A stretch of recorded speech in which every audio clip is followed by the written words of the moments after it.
የአማራው ስቃይ ዛሬም ቀጥሏል። በአማራ ክልል በርካታ ንጹሃን ዜጎች በግፍ መገደላቸው ተነገረ።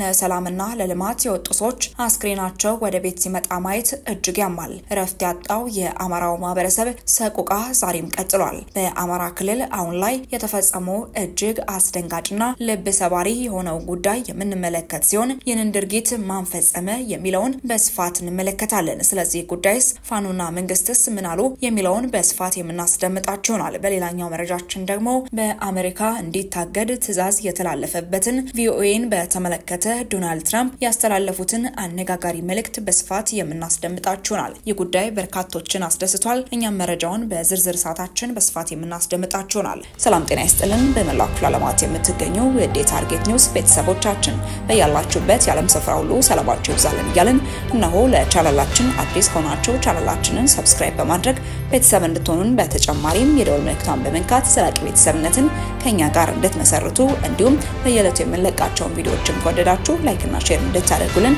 እየጠየቅን ወደ መረጃዎቹ እናመራለን። መልካም ቆይታ። በአማራ ክልል ምስራቅ ጎጃም ዞን ሐሙስ ሚያዝያ 9 ቀን 2017 ዓ.ም በትምህርት ቤት ዙሪያ በደረሰ የድሮን ጥቃት ከ100 በላይ ሰዎች መገደላቸውን የአካባቢው ነዋሪዎች እና የዓይን እማኞች ተናግረዋል። በዞኑ አናርጅናውጋ ወረዳ ገደብ በተባለች አነስተኛ የገጠር ከተማ የትምህርት ቤት አጥር ለማጠር እና ቤት ለመስራት ለልማት ስራ የወጡ ሰላማዊ ሰዎች በጥቃቱ መገደላቸውን ገልጸዋል። የአካባቢው አስተዳደር ግን ጥቃቱ በአካባቢው ተሰብስበው በነበሩ የፋኖ ታጣቂዎች ላይ እንጂ በንጹሃን ነዋሪዎች ላይ አለመፈጸሙን ተናግረዋል። የኢትዮጵያ ሰብአዊ መብቶች ኮሚሽን ተፈጸመ ስለተባለው ጥቃት ክትትል እያደረገ መሆኑን አመላክቷል። ነዋሪዎች ለመረጃ ምንጫችን እንደተናገሩትም ተሰብስበው በከተማዋ ያለው ገደብ የመጀመሪያ ደረጃ ትምህርት ቤት አጥርን እያጠሩ በነበሩ ሰዎች ላይ ነው ጥቃቱም የተፈጸመው ብለዋል። ጥቃቱ በተፈጸመበት አካባቢ በቅርብ ርቀት ላይ እንደነበሩ የተናገሩት ሌላ የዓይን እማኝም ወዲያው ጩኸት፣ ግርግርና ድንጋጤ መፈጠሩን ጠቁመው የሆነውን አናውቅም ሲሉ በቅጽበቱ የነበረውን ሁኔታ ገልጸዋል። እሳቸውን ጨምሮ ስራ ላይ የነበሩ ሰዎችም ጥቃቱ ወደ ተፈጸመበት አካባቢ ሲጠጉም ሰው የሚባል አይለይም ሲሉ ስለ ጉዳቱም ተናግረዋል። እንዳለ በሙሉ ጥቁር ነገር ነው የሆነው። አካባቢው በሙሉ ሰው የሚባል ነገር የለም። ከወደቀ ውስጥ የሚጮህ አለ፣ የሚንከባለል አለ። የተፈጠረው ነገር ይዘገንናል። ሰው ለሆነ እጅግ የሚዘገንን ድርጊት ነው ብለዋል። የፈረሰውን የትምህርት ቤቱን አጥር እያጠሩ እያለ ቀኝ እጃቸውን ተመተው መቅሰላቸውን የተናገሩት ሌላ ነዋሪ ከባድ ፍንዳታ መከሰቱን ጠቅሰው ብዙ ሰው ነው የተጎዳው ብለዋል። ባርዛር የሚቆርጥ ሚስማር የሚመታ አለ፣ ማገር የሚቆርጥ አለ፣ የሚይዝ አለ ሲሉም ማህበረሰቡ መሰብሰቡን የገለጹ ሌላ የዓይን እማኝም የሟቾችን ቁጥር ብዛትም ይኖረዋል በማለትም ገልጸዋል። አስክሬን ስለማንሳታቸው የተናገሩት ሌላ እማኝ ደግሞ አብዛኛው የጥቃቱ ተጎጂዎች ወዲያውኑ ህይወታቸው ማለፉን ገልጸው ሟቾቹ በአብዛኛው ወጣቶች ናቸው ብለዋል። ከ24 በላይ ቁስለኞችም ወደ ሕክምና መወሰዳቸውን የገለጹት እማኞችም አብዛኞቹ በከተማዋ ወደሚገኝ ገደብ ጤና ጣቢያ ከደረሱ በኋላ ህይወታቸው ማለፉንም ተናግረዋል። ከ70 በላይ አስክሬን አንስተው በባጃጅ ወደ ቤተክርስቲያን ማመላለሳቸውን የተናገሩት አንድ የዓይን እማኝም ታዳጊዎችና ሽማግሌዎችን ጨምሮ አጠቃላይ የሟቾች ቁጥር 120 እንደሚደርስም ገልጸዋል። ከ115 እስከ 120 የሚሆን አስክሬን ነው የተቀበረው። ያልታወቀም ይኖራል ብዬ አስባለሁ፣ ምክንያቱም ድንጋጤ ውስጥ ስለነበረን ነው ብለዋል። ሌላ የዓይን እማኝም በበኩላቸው 57 አስክሬን እስከሚነሳ ድረስ እንደነበሩ ጠቁመው የሟቾች ቁጥር ከ100 በላይ እንደሚሆንም ገምተዋል። አስክሬኖቹ ላይ ከባድ ጉዳት በመድረሱ ሟቾችን መለየት ከባድ እንደነበር የተናገሩት እማኞችም በዚህ ምክንያትና በስጋት እስከ ቀትር 8 ሰዓት ድረስ ገደበ ጊዮርጊስ ቤተክርስቲያን በጅምላ እንደቀበሩም ገልጸዋል። አሞራ እንዳይበላቸው ቀበሩ ሲባል ማህበረሰቡ በፍጥነት 5 የሚሆን መቃብር ውስጥ ነው የቀበራቸው ሲሉም አንድ ነዋሪም ተናግረዋል። የመንግስት ኃይሎችም ጥቃቱ ከደረሰ በኋላ ወደ ከተማዋ መግባታቸውን ተከትሎ ስጋት ያደረባቸው አንዳንድ የአካባቢው ነዋሪዎችም መሸሻቸውን የተናገሩት አንድ ነዋሪ ተጨማሪ ጥቃቶች መፈጸማቸውንም ጠቁመዋል። ማህበረሰቡ ከተረጋጋ በኋላ ለማቾች ድንኳን እንደተጣለና ከቀናት በኋላ በአካባቢው ፍራጅ የሚባለው ማስተዛዘኛ መርሃ ግብርም እንደተደረገም ነዋሪዎች ተናግረዋል።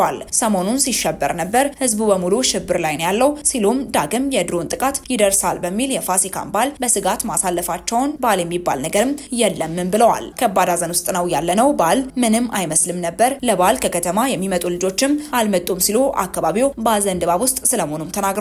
የአማራ ክልል ግጭት በ2015 ዓ.ም መጨረሻ ከተቀሰቀሰ ወዲህ ከተማዋ በፋኖ ታጣቂዎች ቁጥጥር ስር እንደሆነችም ነዋሪዎች ተናግረዋል። ጥቃቱ ሲፈጸም ግን የፋኖ ታጣቂዎች ከተማዋ ውስጥ እንዳልነበሩና በአካባቢው ግጭት እንዳልነበረም ጠቁመዋል።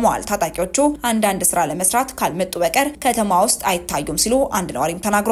ነጋዴ እንደሆኑ የተናገሩት አንድ አይን እማኝም ማቾቹ ንጹሃን ስለመሆናቸው ሲናገሩ በርካቶቹን በንግድ ስራቸው የሚያውቋቸው መሆኑንም ገልጸዋል። የፋኖ አባላት ቢሆኑ አስክሬን ሲነሳ ታጣቂ እናገኝ ነበር፣ ፋኖችና ማህበረሰቡን ለይተን እናውቃቸዋለን፣ ፋኖች ባንድ ላይ ነው የሚንቀሳቀሱት ሲሉም ሌላ ነዋሪም ተናግረዋል። ሌላ ነዋሪ በበኩላቸውም የተሰበሰበው አጥር የሚያጥረውና ቤት የሚሰራ ሰው በቀረጻው አሊያም የድሮን ቅኝት የፋኖ ስብስብ ነው ተብሎ ታስቦ ይሁን ያወቅነው ነገር የለም ብለዋል። ምናልባት ሲሰበሰብ ፋኖ ነው ተብሎ ታስቦ ይሆናል፣ እንደዚያ ነው እኛ የተረዳነው ሲሉ ጥቃት ሊፈጸም የቻለበትን ምክንያት ግምታቸውን ገልጸዋል። የናርጅና እናውጋ ወረዳ አስተዳዳሪ አቶ ሙልጌታ ጌቴ ንጹሃን ሰዎች ተገደሉ መባሉ የጠላት ወሬ ያሉ ሲሆን እርምጃው ጽንፈኛ ያሏቸው የፋኖ ታጣቂዎች ላይ መወሰዱን ነው የተናገሩት። እዚህ አካባቢ ቁጥሩ በርከት ያለ የኃይል ስብስብ አለ፣ ሰብስበው ስልጠና ጭምር እንደሚሰጡ መረጃው አለኝ። የትምህርት ቤት አጥር ቤት ስራ የሚባለው ነገር ማሳመሪያ ነው በማለትም ንጹሃን በፍንጣሪም ቢሆን አልተገደሉም ሲሉ ማሳስበዋል። የፋኖ ታጣቂዎች